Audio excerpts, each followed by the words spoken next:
बहन जी मेरी बात तो सुनिए। क्या सुने बहन जी, हमने तो सोचा ही नहीं था कि आपकी बेटी इतनी ज्यादा काली निकलेगी। बहन जी ऊपर वाले ने तो 2 ही रंग बनाए हैं, एक काला और एक गोरा। अगर मेरी बेटी काली है तो इसका मतलब ये तो नहीं कि कोई भी उससे शादी ही नहीं करेगा। किसी का तो पता नहीं, लेकिन मैं अपने बेटे की शादी आपकी बेटी से नहीं करवा सकती।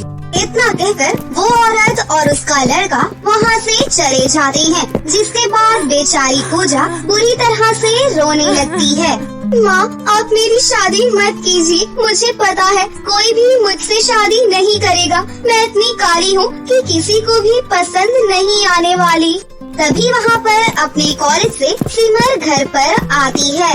चलो तुम्हें इतना तो पता चल ही गया कि तुम्हारे कालेपन की वजह से कोई भी तुम्हें पसंद नहीं करता। सिमर ऐसा कहकर अपने कमरे में चली जाती है। वहीं बेचारी पूजा को बहुत दुख होता है। ऐसे ही कई महीनों तक नर्मदा अपनी बेटी के लिए रिश्ता ढूंढती रहती है, लेकिन उसके कालेपन की वजह से कोई भी उससे अपने बेटे का रिश्ता नहीं करता। एक दिन सीमा नाम की एक औरत अपने बेटे का रिश्ता लेकर नर्मदा के घर पर आती है, जहां उसकी नजर सिमर पर पड़ती है। सिमर बहुत ही गोरी और सुंदर थी, इसी के चलते सीमा कहती है, बहन जी मेरे 2 बेटे हैं। मैं सोच रही थी कि क्यों ना आपकी दोनों बेटियों से अपने बेटों की शादी करवा दूं, क्योंकि मुझे आपकी दोनों बेटियां बहुत पसंद आई हैं। ये रिश्ता तो नर्मदा के लिए सोने पर सुहागा था। वो अपनी दोनों बेटियों की शादी सीमा के दोनों बेटों से कर देती है, जिसके बाद सीमा अपनी दोनों बहुओं को घर ले आती है। लेकिन इस बात से सिमर को बहुत ऐतराज था, क्योंकि उसे अपनी बहन जरा भी पसंद नहीं थी, जिसके चलते वो जब अपनी सास को अपनी बहन से बहुत प्यार से बात करते हुए देखती है तो उसे बहुत गुस्सा आता है। कुछ ज्यादा ही पसंद आ रही है मेरी सास को मेरी काली कलूटी बहन। इसे तो बहन बोलते हुए भी मुझे शर्म आती है। इसका कुछ तो करना ही पड़ेगा। इस ससुराल पर सिर्फ और सिर्फ मेरा ही हक होना चाहिए। फिर क्या था, उस दिन के बाद से सिमर अपनी सास के कान भरना शुरू कर देती है। वो अपनी सास को अपनी बहन के ही खिलाफ भड़काती है, जिसके चलते सीमा अपनी काली बहू को उल्टा सीधा सुनाने लगती है। जब देखो काम चोरी करती हो, तुम्हें और कोई काम नहीं है क्या? अरे अभी तक घर की सफाई भी नहीं हुई है, नाश्ता भी नहीं बना हुआ है, ऊपर से घर में पूजा भी नहीं हुई है। माँ जी आज मेरी तबीयत बहुत ज्यादा खराब थी और रोजाना तो मैं ही सारा काम करती हूँ। एक दिन का काम सिमर नहीं कर सकती क्या? देखा माँ जी कितना भी काम कर लूं, लेकिन दीदी को तो यही लगता है कि मैं बिल्कुल भी काम नहीं करती। सिमर बिल्कुल सही कहती थी, तुम्हें हम दोनों से बहुत ज्यादा चिढ़ है, क्योंकि तुम बहुत ज्यादा काली हो। अरे ऐसी बहू मुझे चाहिए ही नहीं। चल अभी के अभी इस घर से बाहर निकल।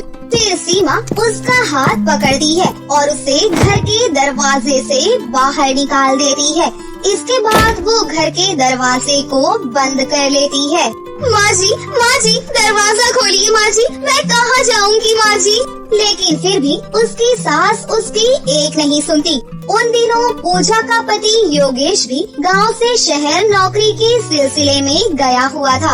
अकेली बेचारी पूजा वहाँ से चुपचाप चली जाती है और चलते चलते उसे एक टूटी फूटी सी झोपड़ी दिखाई देती है।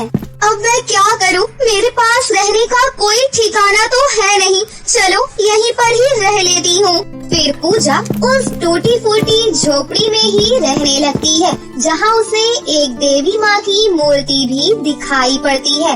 वो देवी माँ की मूर्ति के आगे हाथ जोड़कर वहीं पर अपना गुजारा करने लगती है। लेकिन पूजा कई दिनों तक भूखी प्यासी रहती है, पर उसे कोई भी खाना तक नहीं देता। भीख मांगने से अच्छा उसे काम ढूंढना सही लगता है।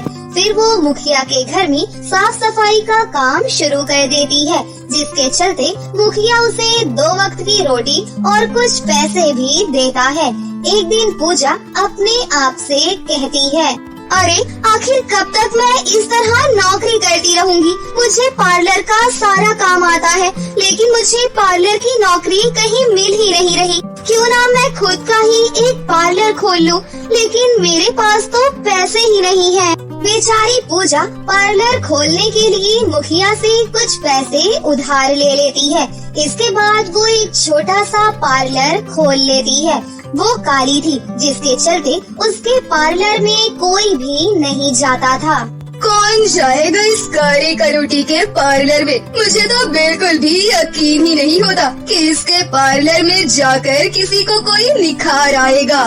इतनी बदसूरत पार्लर वाली के पार्लर में कोई नहीं जाने वाला। अरे जो खुद को खूबसूरत नहीं बना सकती, वो दूसरों को क्या बनाएगी? फिर वो दोनों वहाँ से चली जाती है और बेचारी पूजा ये सब कुछ सुन लेती है। जिसके बाद वो रोते हुए अपने पार्लर में रखी हुई देवी माँ की मूर्ति से कहती है, देवी माँ, मेरी मदद करो। मैंने मुखिया जी से पैसे लिए हैं, मुझे उनके पैसे भी चुकाने हैं। ऊपर से मेरे काले रंग की वजह से मेरे पार्लर में कोई भी नहीं आया। अब मैं क्या करूँ? मुझे कुछ भी समझ में नहीं आ रहा।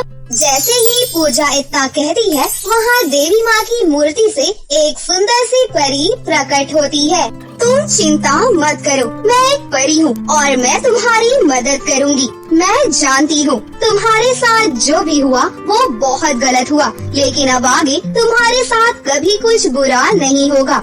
मैं तुम्हें एक जादुई सोने का ब्यूटी पार्लर देती हूँ। उसके बाद परी अपनी जादुई छड़ी घुमाती है और देखते ही देखते पूजा का वो छोटा सा ब्यूटी पार्लर एक जादुई सोने के ब्यूटी पार्लर में बदल जाता है, जहाँ पर मेकअप, टेबल, चेयर हर चीज सोने की होती है।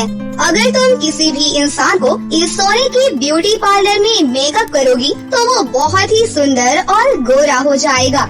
चाहे तो अपने ऊपर तुम ये करके देख सकती हो। फिर जैसे ही पूजा सोने के जादुई ब्यूटी पार्लर का मेकअप अपने चेहरे पर लगाती है तो वो बहुत ही सुंदर और गोरी हो जाती है। फिर वो उस परी का शुक्रिया अदा करती है, जिसके बाद वो परी वहाँ से गायब हो जाती है। उसके जाने के बाद वहाँ से एक काली सी मॉडर्न लड़की जा रही होती है। वो पूजा का सोने का ब्यूटी पार्लर देखकर उसके ब्यूटी पार्लर में आती है और कहती है, देखो मेरा कोई अच्छा सा मेकअप कर दो जिससे मैं थोड़ी सी गोरी नजर आऊं। आज मेरा एक फंक्शन है, मुझे उसमें बहुत सुंदर दिखना है। करीना ऐसा कहकर कुर्सी पर बैठ जाती है। जिसके बाद पूजा जादुई मेकअप लेकर करीना के चेहरे पर मेकअप करती है। इतना करते ही वो बहुत ज्यादा सुंदर और गोरी हो जाती है। जब करीना अपने आप को शीशे में देखती है तो वो बहुत ही ज्यादा हैरान रह जाती है। ओह माय गॉड, क्या ये मैं हूँ? मुझे तो यकीन ही नहीं होता। तुमने तो मेरी काया ही पलट दी। ये सब तुमने कैसे किया? मैं तो बहुत खूबसूरत लग गई हूँ। मुझे इतना सुंदर बनाने के लिए तुम्हारा बहुत बहुत शुक्रिया। ये लो मेरी तरफ से ट्रिपल पैसे। करीना इतना खुश हो चुकी थी कि वो पूजा को उसकी मेहनत के ट्रिपल पैसे देकर जाती है। वहीं पूजा भी बहुत खुश होती है। जिस फंक्शन में करीना जाती है वहाँ उसकी सभी सहेलियाँ उसके गोरे रंग को देखकर बहुत प्रभावित होती हैं और उससे उसके पार्लर के बारे में पूछती हैं। पता नहीं, कोई नया पार्लर था, वो भी पूरा सोने का, और वो पार्लर वाली भी सुंदर और गोरी थी। अगर तुम चाहो तो मैं तुम्हें वहाँ पर ले जा सकती हूँ। फिर करीना की सारी सहेलियाँ उसके साथ पूजा के सोने के ब्यूटी पार्लर में जाती हैं, जहाँ करीना उन्हें भी गोरा करने के लिए बोल देती है। फिर पूजा ने एक एक करके सभी को मेकअप किया और वैसे ही वो गोरी और सुंदर हो जाती है। अरे वाह, ये तो कमाल हो गया। क्या बात है, ये ब्यूटी पार्लर तो जादुई सोने का ब्यूटी पार्लर है, जहाँ कोई भी काला आएगा तो वो गोरा होकर ही बाहर जाएगा। फिर क्या था, उस दिन के बाद से पूजा बहुत ज्यादा फेमस हो जाती है। उसके पार्लर के बाहर लाइन लगी हुई होती है। जब इसके बारे में सिमर और सीमा को पता चलता है तो उन्हें अपने किए पर पछतावा होता है और वो दोनों पूजा से माफी मांगने उसके पास जाती हैं। मुझे माफ कर दो बहू, मुझे तुम्हारे साथ ऐसा नहीं करना चाहिए था। मुझे तो तुम्हारी बहन सिमर ने ऐसा करने पर मजबूर कर दिया था और मैं उसकी बातों में आ गई। मुझे माफ कर दे बहू। हाँ दीदी, मुझे भी माफ कर दो, मैंने भी आपके साथ बहुत बुरा किया है। नहीं, बल्कि आप लोगों ने मेरे साथ जो किया वो बहुत अच्छा किया। आज आप लोगों की बदौलत ही मैं इस मकाम पर हूँ। लेकिन अगर आपको ऐसा लगता है कि मैं ये सब कुछ छोड़कर आप लोगों के साथ चलूंगी तो ऐसा नहीं है, मैं कहीं नहीं जाऊंगी। आप लोगों ने मुझे छोड़ा था, एक ठोकर खाकर मैंने अपनी पूरी जिंदगी बदल दी। लेकिन फिर भी अगर आप लोगों को कभी मेरी जरूरत होगी तो मैं आपकी मदद जरूर करूँगी। पूजा का ये जवाब सुनकर सिमर और सीमा वहाँ से वापस चली जाती है। फिर कुछ दिनों में ही पूजा का पति योगेश उसके पास आता है और उसके साथ जो कुछ हुआ उसकी माफी मांगता है। उस दिन के बाद से योगेश अपनी सुंदर सी पत्नी के साथ ही रहने लगता है और यहाँ पूजा अपने जादुई सोने के ब्यूटी पार्लर को अच्छे से चलाती है और अपने पति के साथ हंसी खुशी से रहने लगती है।